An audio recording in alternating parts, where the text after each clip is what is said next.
Dəyərli şagirdlər, baxırıq 20-ci suala. Verilən kompleks ədədin modulunu deyir tapın. Ümumiyyətlə, z bərabərdir a üstə gəlinsin b-i.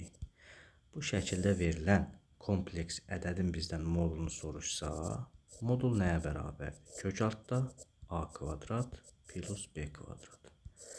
Vəssalam. Tətbiq eləsək, a-nın yerində durub 2, b-nin yerində durub 1/5. A 2'dir, B 1/5'dir. Modulunu tapsam, olacaq kök altda 2'nin kvadratı plus 1/5'in kvadratı. Burada modulda nəyə bərabər olacaq? Kök altda 4 plus 2/25. Buradan modul z nəyə bərabərdir? Kök altda 6/25. Buradan da z nə olacaq? Deməli 2/5.